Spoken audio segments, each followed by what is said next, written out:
एक खास बातचीत ईटी नाउ स्वदेश पे। आज हमारे साथ हमारे स्टूडियोज में मौजूद हैं अजय कनवल जी, जना स्मॉल फाइनेंस बैंक के एमडी एंड सीईओ। बहुत दिनों बाद उनसे बात हो रही है, करीब 3 साल के बाद बात हो रही है। लेकिन इन 3 सालों में अजय, बहुत बहुत शुक्रिया पहली बात तो ईटी नाउ स्वदेश के स्टूडियोज में आने के लिए। काफ़ी कुछ बदल गया, बैंक का कम्प्लेक्शन चेंज हो गया, बैंक का आपका लोन बुक का कॉम्पोजिशन चेंज हो गया, प्रॉफिटेबिलिटी प्रोफाइल काफ़ी इंप्रूव हो गई और शेयर होल्डिंग पैटर्न भी इंप्रूव हो गया। इनफैक्ट अभी लेटेस्ट हमने देखा काफ़ी बड़े दिग्गज और बहुत रिस्पेक्टेड इन्वेस्टर्स आपके बैंक में आए। तो कहाँ से स्टार्ट करेंगे? पहले आप बताइए कि इन्वेस्टर्स को कैसे उनसे बातचीत करी, कैसा चला, थोड़ा सा कुछ फ्लेवर दीजिए। पहले नमस्कार and thank you so much. कई बातें। एक तो जब बैंक शुरू हुआ, हमारा जो आरबीआई का मैंडेट था वो था financial inclusion.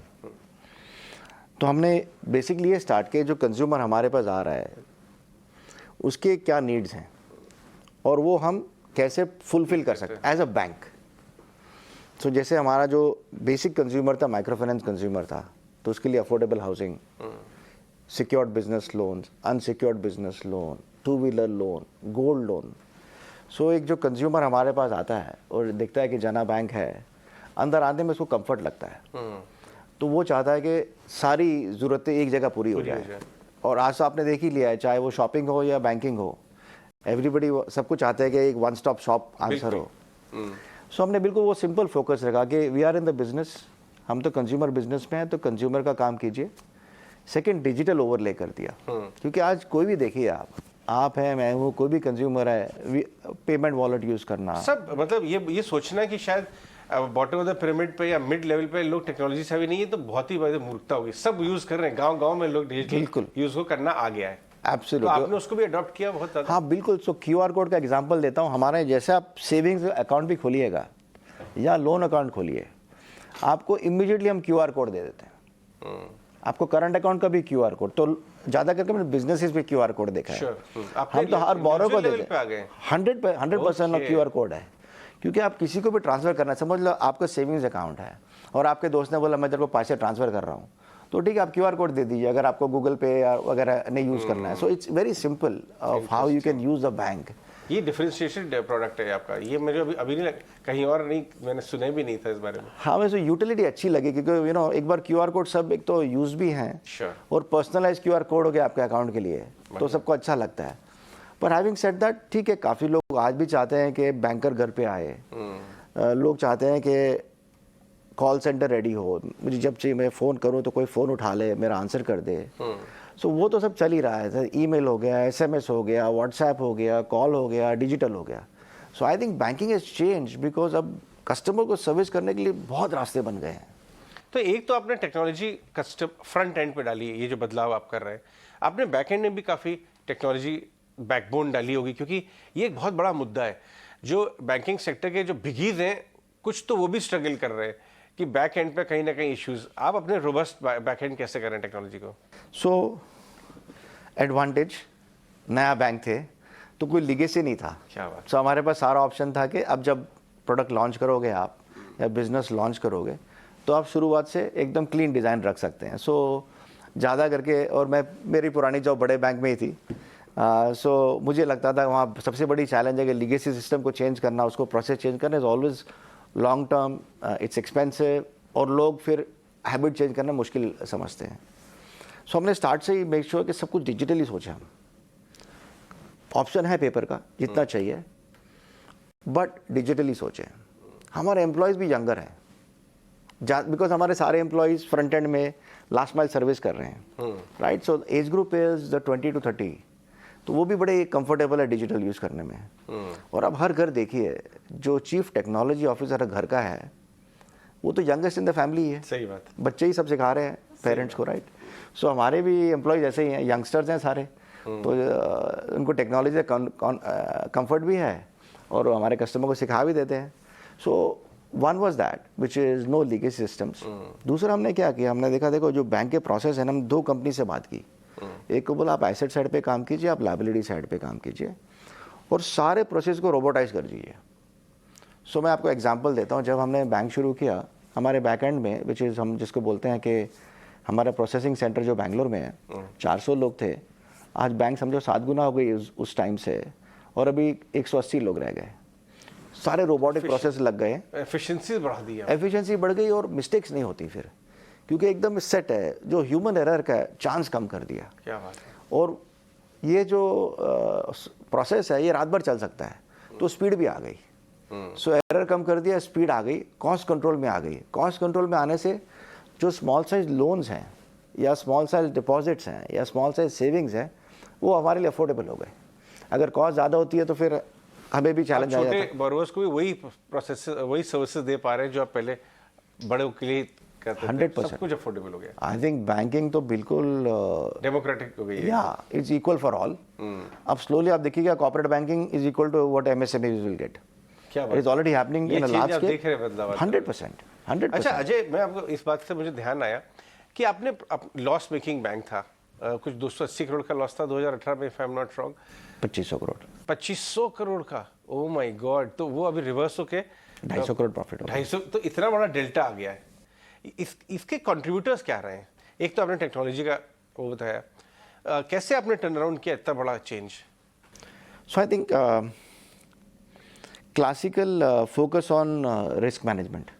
I think the first big change was, as a bank, primary job है risk management. बैंक बने तो रिस्पॉन्सिबिलिटी बढ़ गई क्योंकि पब्लिक डिपॉजिट से, तो रिस्क मैनेजमेंट तो और भी फोकस आ गया।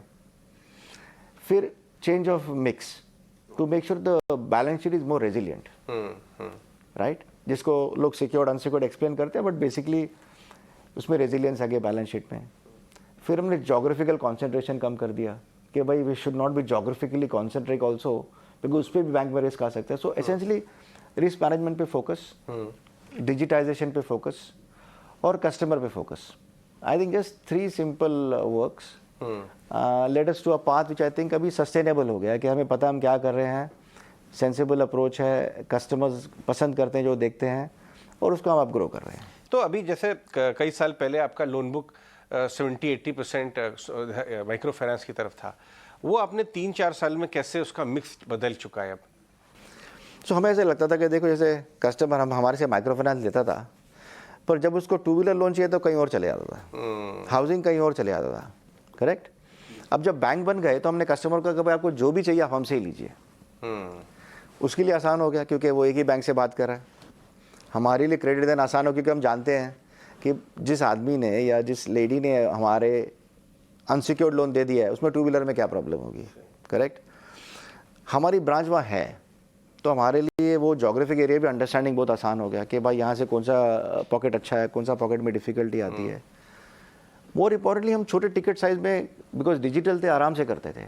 तो कोई मुझे 5 लाख का लोन मांगे घर का, या 50 लाख का मांगे, या 5 करोड़ का मांगे, हम तीनों दे सकते हैं। पर हमारा कंफर्ट तीनों में इक्वल है, इफ नॉट छोटे में ज़्यादा कंफर्ट है, because we are used to dealing with peoples whose balance sheets are not so strong, whose incomes are not very large, but for us they are equally important than any other customer. ये bank का पूरा ethos हो गया।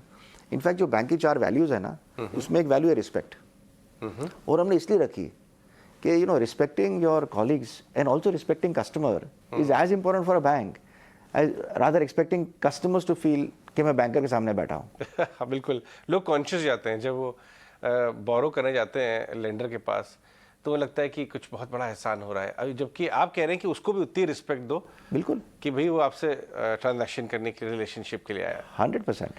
मैं आपसे जानना चाहूँगा कि एक आप बैंकर हैं, आप फाइनेंशियल सर्विसेज इंडस्ट्री में दशकों से रह चुके हैं, 2.5 दशक, if I am not wrong. आपको इस समय, क्योंकि वही रिफ्लेक्ट करेगा आपकी ग्रोथ में भी, क्रेडिट ग्रोथ और डिफरेंट सेगमेंट्स जो इकोनॉमी के, वो कैसा ग्रो कर रहे हैं आपके हिसाब से, और वो रिफ्लेक्शन आप अपने सेगमेंट की ग्रोथ में कैसे देखते हैं? सो एक तो all of us should feel, हमें बहुत खुशी होना चाहिए क्योंकि हमारी इकोनॉमी बहुत स्ट्रांगली ग्रो कर रही है। Okay. नंबर 1। तो ये जो मिथ, ये जो बातचीत होती रहती है कि बहुत ग्लूम एंड डूम है, बहुत ज़्यादा प्रेशर है इकोनॉमी में, पॉकेट्स में, आपको फर्स्ट हैंड नहीं दिख रहा वो? देखिए मेरे ख्याल से अभी मैंने रिपोर्ट ही पढ़ रहा था कि amongst the major economies in the world India has got the fastest growth rate, तो मुझे वो नहीं दिख रहा है। सो मुझे दिख रहा है कि देखिए मानसून रेगुलर होगी तो agri should be good, manufacturing is strong, PLI schemes have made a positive difference for sure. बिल्कुल। Services sector was always our strength, so that is not a challenge. Consumer is now become more bolder and more demanding, and more aspirational. So consumer demand anyway is up. So I can't see, if you see all the mixes, that yes, we have to be careful that we don't get carried away by either overconfidence या हम relax ना हो जाए. But all of us should feel happy कि हमारी जिस तरह economy grow हो रही है. आपकी बोरोइंग मिक्स, ये आपके जो बोरोवर्स का जो मिक्स है वो कैसा दिख रहा है इस समय, और वहाँ कैसी ग्रोथ क्लॉक हो रही है? सो हमारे पास दो बड़े सेगमेंट, एक एमएसएमई है, हम एमएसएमई फाइनेंस करते हैं और सप्लाई चेन करते हैं. वो बहुत सिंपल सेगमेंट्स हैं and that is also growing very, मतलब लाइक सर हमारी ग्रोथ की चैलेंज नहीं है, बिकॉज हमारे सारे सेगमेंट्स फास्ट ग्रोथ रेट हो 20% प्लस एक्सेट्रा. हम चाहते हैं कि गुड ग्रोथ हो और फोकस ग्रोथ हो. सो क्वालिटी ऑफ एसेट को, मतलब अंडर राइटिंग क्वालिटी पे आप फोकस करना चाहते हैं? अंडर राइटिंग क्वालिटी और and use. So for example जैसे हम एमएसएमई में सप्लाई चेन करते हैं, सप्लाई चेन में वेंडर फाइनेंस करते हैं, बिल डिस्काउंटिंग करते हैं. उसमें एडवांटेज है कि पता है कि बस पैसा कहाँ जा रहा है, फिक्स्ड यूज है. जहाँ लार्जर बोरिंग होती है वहाँ हम ज़्यादा समझने की कोशिश करते हैं कि पैसा कैसे यूज होगा.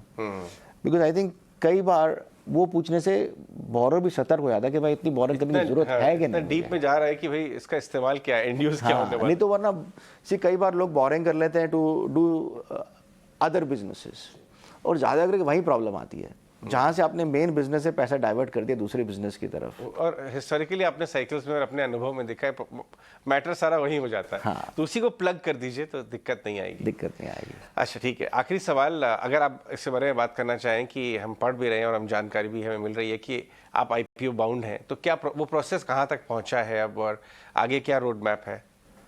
सो there is a clear Reserve Bank of India regulation where we have to list the bank. So we are very focused on getting that process done as quickly as we can. ठीक है, उसकी तैयारी चल रही है backdrop में काफी. अब मैंने कोई चॉइस ही नहीं है, अभी तो करना ही है. और आपके जो दिग्गज इन्वेस्टर आए उन्होंने क्या सवाल पूछे आपसे? देखो, एक तो मैं कुछ कंफर्म नहीं कर सकता इन्वेस्टर्स के नाम, as you know, but all I can say, देखिए we are very lucky as a bank जब हमारे पास इतने स्ट्रांग इन्वेस्टर्स आए, बहुत ग्लोबल हैं, लोकल भी हैं, जो बैंक को उन्होंने कोविड की तरह फुल सपोर्ट किया. Stood by us. कोविड खत्म हुआ तो ग्रोथ कैपिटल भी बैंक में फर्स्ट क्लास दे दिया. So I think we are very blessed and very lucky. तो ज़्यादातर आपको सवाल क्या उठते होंगे, मतलब क्या किस तरह से मैनेजमेंट से इन्वेस्टर्स या आपकी जो करंट इन्वेस्टर्स भी हैं जो बातचीत करते हैं, या रेगुलर जो आपकी मीटिंग होती है रिव्यू वाली, या किसी खास चीज़ के बारे में ज़्यादा पूछताछ होती है? सो काफ़ी रिगर होता है उनमें, आई मस्ट से, बिकॉज वो पहले तो सारे नंबर्स चेक करते हैं कि बैंक की स्ट्रैटेजी क्या है, कैसे ग्रो कर रहे हैं आप, आपकी ग्रोथ में क्वालिटी कैसी है, आपका कॉस्ट मैनेजमेंट कैसा है, आपके लोग कैसे हैं, आपका गवर्नेंस कैसे है, आपका बोर्ड कैसे है, करेक्ट. फिर वो देखते हैं कि after seeing all these parameters जो आपका वैल्यूएशन है वो कंपेलिंग है या नहीं है, या उसमें उसको अपॉर्चुनिटी दिखती है या नहीं. So they will evaluate on all parameters and based on that they will decide करना है कि नहीं करना है. So I think it's quite a rigorous process. Banks के लिए एडवांटेज ये है कि आपको पता है कि एक्चुअली सब क्या देखते हैं, और आज बहुत ट्रांसपेरेंट है मामला, और ऐसा कोई इन्वेस्टर नहीं जो सिर्फ प्रॉफिट देखता है. मैं तो बहुत, मतलब ऐसे कोई इन्वेस्टर मिला ही नहीं. उनके लिए गवर्नेंस भी जरूरी है, उसके लिए मैनेजमेंट स्ट्रेंथ जरूरी है, बोर्ड स्ट्रेंथ जरूरी है, कस्टमर का बैंक का जोग्राफिक स्प्रेड कितना है, बैंक के प्रोडक्ट कैसे हैं, कितना डिजिटल है, मतलब जो आपने सारी बातें की, आप तो मतलब all your questions are like an investor only कि बैंक कैसे कर रहा है. उन्हीं के बिहाफ पे हम पूछते हैं और ये रिफ्लेक्शन है. बट बहुत बहुत शुक्रिया अजय आज हमसे बात करने के लिए, और गुड लक आपके प्लान्स और बाकी आगे के रोड मैप के लिए. Thank you so much.